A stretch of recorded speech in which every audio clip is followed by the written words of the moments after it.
Just as my mother-in-law was heading over to the couple to retrieve the Tupperware, my father-in-law suddenly collapsed, tumbling out of his chair. Everyone's attention immediately shifted to him. He clutched his stomach, clearly in significant pain. "What's wrong?" someone asked, concern etched on their face. Amidst the commotion, my father-in-law managed to utter something that took me by surprise. "I only had a little bit of food from the kitchen. Why is my stomach suddenly upset?" I caught my mother-in-law's response. "Did you eat some of that?" I'm Elizabeth, a 20-year-old housewife. My husband Vernon and I married last year. Being the same age, our conversations and values align perfectly, which has made our relationship harmonious.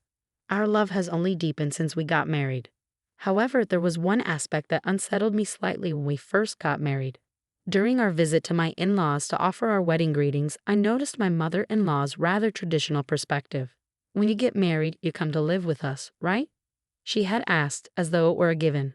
My husband and I responded in unison. "What?" We both had no intention of living with his parents. My husband clarified, "No, we plan to live independently, just the two of us." My mother-in-law's reaction was one of shock. "What? But you're the eldest son." Both my husband and I were taken aback and uncomfortable with her response. Sensing the tension, my father-in-law interjected, "That's an old-fashioned way of thinking. Do whatever you want, Elizabeth and Vernon." While that seemed to settle the matter for the moment, another issue loomed, worsening the atmosphere. Neither my husband nor I had planned a wedding ceremony. We preferred to avoid anything too extravagant and had discussed using the money for travel and other experiences instead. When I informed my parents about our decision, my mother-in-law's face turned a shade of green. "How can you not have a wedding?" My mother-in-law's voice was filled with disbelief. As I mentioned before, she was quite traditional and strongly opposed our decision to skip a wedding.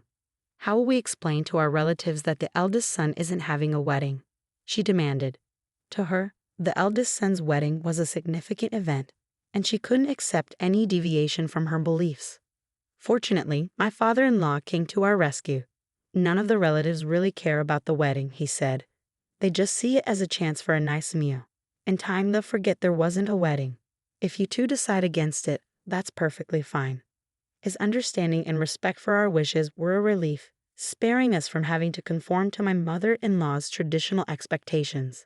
Despite her disappointment, we went ahead with our plans. We married without a ceremony and began living independently. I embraced my role as a housewife, supporting my husband by handling the daily household tasks. I find joy in preparing lunch and dinner for him, and our life together has been fulfilling and happy. I think it will be even more enjoyable when we have children someday. About 2 months after our marriage, my parents-in-law invited us to visit. Given the previous disagreements with my mother-in-law, we were a bit apprehensive. However, since we hadn't been to their house since our wedding, we decided it was time to go. I braced myself for any lingering hostility from my mother-in-law, but to my surprise, she was nothing but welcoming. "If you have any questions about being a housewife, don't hesitate to ask me," she offered. "I have all kinds of recipes and would be happy to share everything I know."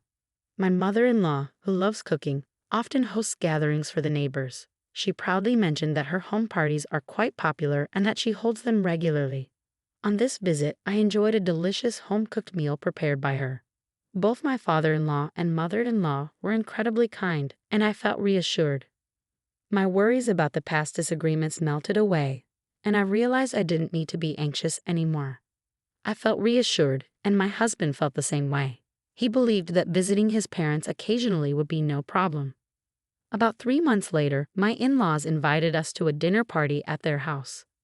Given the warm experience we had during our last visit, we were eager to go. When we arrived, my mother-in-law served a meal that looked like it belonged in a high-end restaurant. My husband praised her cooking enthusiastically. "You're getting better and better," he said. "You didn't make anything like this when I was a kid.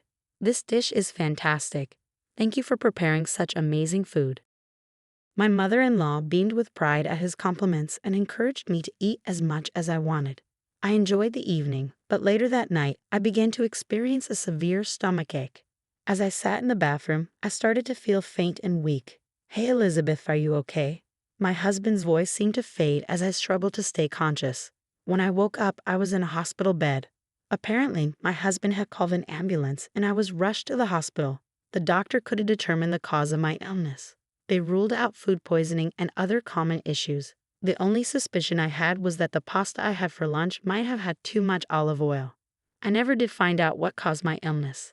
After being put on an IV drip and getting some much-needed rest, I felt better. My husband and I went home and went to bed, puzzled by the whole experience. For a while, I was symptom-free, but 2 months later, it happened again. I suddenly felt unwell, and once again, it followed a meal at my in-laws' house. The only common factor was my mother-in-law's cooking. I wondered if her food was somehow spoiled, but my husband, who had eaten the same meal, was perfectly fine. A month later, the same thing happened after another dinner at my in-laws. Concerned, I invited a friend over for lunch to discuss what might be causing this recurring issue.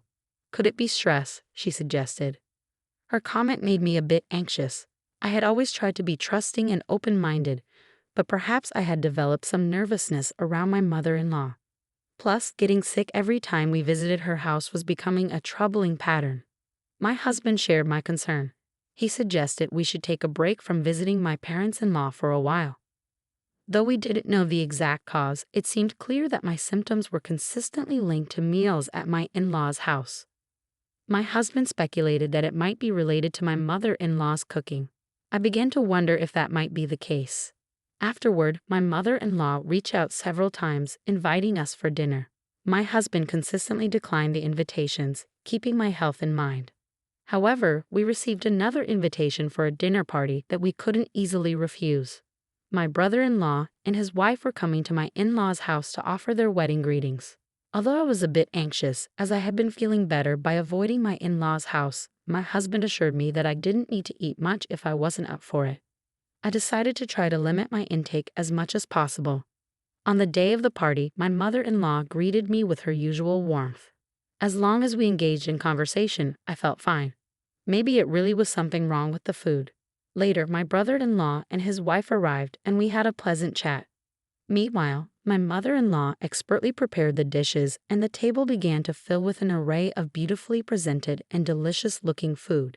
Despite the appealing presentation and the fact that the food I had sampled so far tasted great, I still couldn't understand why I kept getting sick. As soon as we sat down, my mother-in-law encouraged me to try the food. "Elizabeth, you mentioned you liked this dish, didn't you? I made it especially delicious today, so please try it." I felt uncertain about what to do. Just then, my husband interjected, "Elizabeth isn't feeling her best today, so let her eat what she can manage." My mother-in-law responded with a nonchalant, "Well."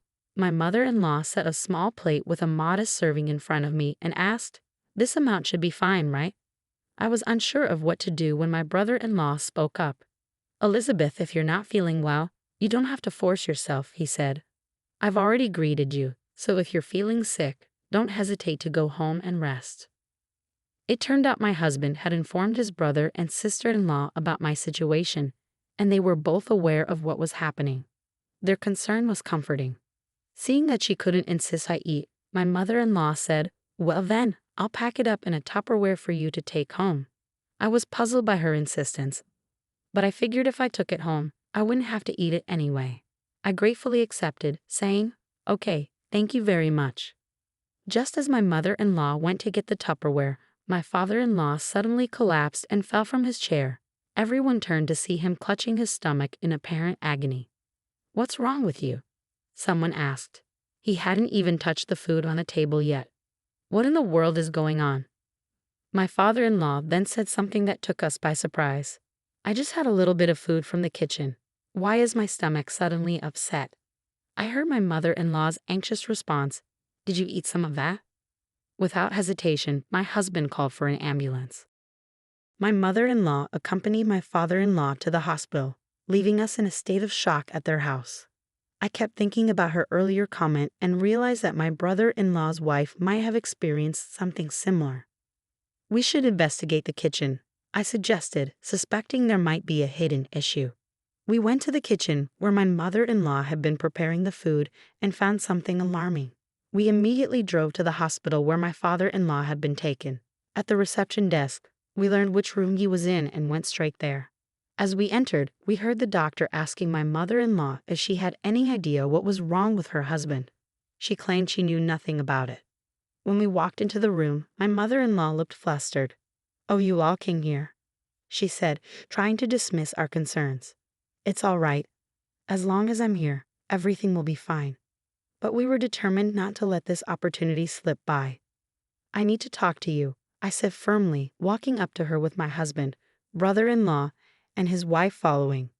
"What is wrong with you all?" I demanded. My father-in-law's condition had stabilized somewhat, and his complexion looked better, but the cause of his distress was still unknown. Apparently, he had been conscious for a while after arriving at the hospital.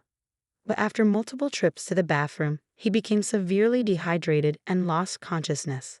I looked my mother-in-law straight in the eye, took something out of my bag, and held it up for her to see. When she saw it, her face turned pale. "Do you recognize this?" I asked. "Did he? Well, what is it?" she stammered, feigning ignorance. "This is a laxative," I said. I couldn't understand why there were so many powdered laxatives in the kitchen. My mother-in-law fell silent at my discovery. The doctor, examining the situation, said, "It appears your father-in-law's symptoms were caused by ingesting a large amount of laxative. We'll run some tests to confirm. If we find evidence of laxatives, we'll need to ask him when he ingested them. If he doesn't know, it means someone else intentionally administered them, which could lead to charges of injury." My mother-in-law's face went pale with panic. "No, it's not like that," she stammered. "I didn't try to make him eat that food. It was just negligence." My husband, visibly upset, pressed her. "Then who were you trying to feed this to?" "It's not." My mother-in-law began to protest, but her voice faltered. "If you won't tell us, we'll have to involve the police and have them investigate," my husband said firmly. Realizing she had no other option, my mother-in-law confessed. "All right, I'll tell you. It was meant for Elizabeth. I intended to punish her by putting laxatives in her meal." "Punish me? What did I ever do to deserve this?" I asked, bewildered. "You're the reason my son has become a bad son," she said bitterly. "You didn't live with us, and you didn't have a wedding. It's all because of you persuading him to make these decisions. You're my enemy." Her resentment seemed unfounded and unjustified. My husband and I looked at each other, appalled. "Is this why you've been putting laxatives in the food I've been eating?" I asked. "It wasn't a lot of laxatives before," my mother-in-law insisted, trying to minimize her actions. "That's why you were fine." "Don't be ridiculous," I retorted. "I was rushed to the emergency room. How can you claim it wasn't a lot?" My husband and brother-in-law echoed my frustration, condemning her actions. "I can't forgive you for what you did to Elizabeth," my husband said angrily. "I'd be furious too if it were my future wife being treated like this." Both my husband and brother-in-law declared that they were disarming my mother-in-law. Her face contorted with fear and desperation as she begged them not to say such things. My father-in-law, who had been semi-conscious throughout the conversation, finally spoke up. "You've done a terrible thing out of ego. You should be arrested by the police. I'm deeply disappointed in you." "But even if you say that, you're not divorcing me, are you?" my mother-in-law pleaded. "That's not enough," my father-in-law continued. "You're going to pay Elizabeth $30,000 in damages. And of course, you'll need to work for it. I won't be helping you in any way." "No, that's impossible," she cried. "I've been a stay-at-home mom all my life." "Shut up," my father-in-law cut her off. "If you don't accept these terms, I'll divorce you immediately and report you to the police." With no other options, my mother-in-law reluctantly agreed. She began working hard to pay me the $30,000, slowly making payments as she worked through her obligations. My father-in-law keeps a close watch on my mother-in-law to ensure she doesn't try to cheat. All of her salary is being used to pay the damages she owes me, and she looks quite overwhelmed. However, I believe she deserves it for the pain she caused. Meanwhile, my husband and I are living happily. Both my father-in-law and husband assured me that I don't have to see my mother-in-law again, which has brought me a great sense of relief. I know I've been through a lot, but with the support of my husband and father-in-law, I feel confident that I'll be okay no matter what happens. It's shocking to think that feeding someone food laced with laxatives is a criminal act. It seems extreme for a mother-in-law to act so maliciously without hesitation. I often wonder how my father-in-law ended up married to someone like her, though it seems the two sons turned out to be decent individuals. Although the truth of her character remains unclear, the punishment she is receiving feels appropriate. I hope she works hard to repay the $30,000 and that my husband and I continue to live happily ever after.